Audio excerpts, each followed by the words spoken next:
those are the problems. We're looking at a vulgar, obscene, grotesque maldistribution of wealth and income.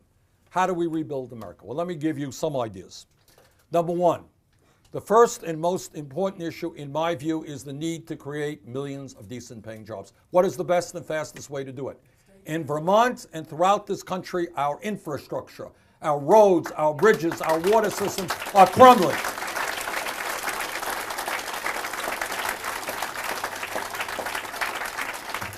I have introduced legislation that would put $1 trillion over a 5-year period into rebuilding our infrastructure that would create and maintain 13 million decent paying jobs.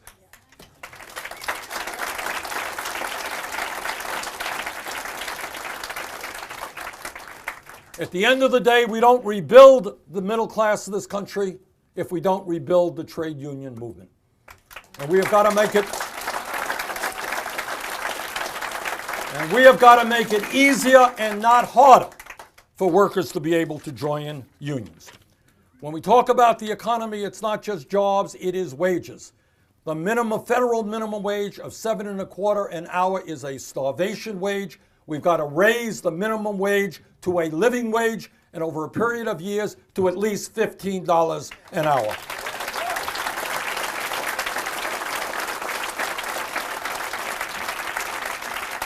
We need pay equity for women workers. They should not be making 78 cents on the dollar.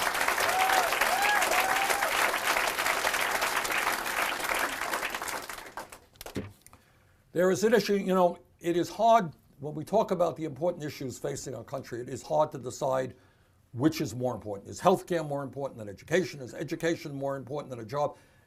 Those are impossible discussions. But here is an issue that for the future of this planet, we just cannot ignore. And that is the absolute need to cut carbon and transform our energy system and reverse climate change.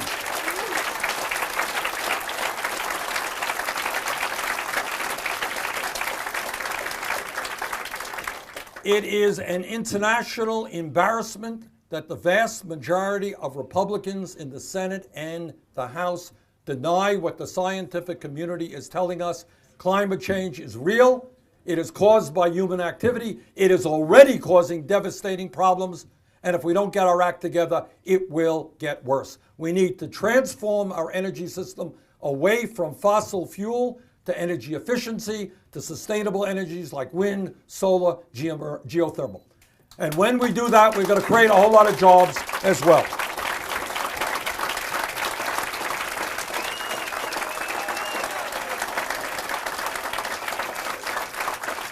My Republican colleagues, who, by the way, went to war in Iraq, went to war in Afghanistan, and forgot to pay for those wars, which will end up costing us between $4 and $6 trillion, they have now decided that they want to balance the budget on the backs of the elderly and the children and the most vulnerable people in this country. They want to cut Social Security, Medicare, and Medicaid.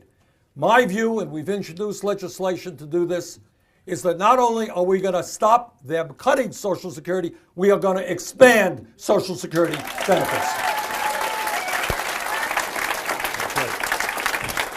Thank you. You're great. Thank you. Thank you, Senator. Thank you. Okay. All right. Good.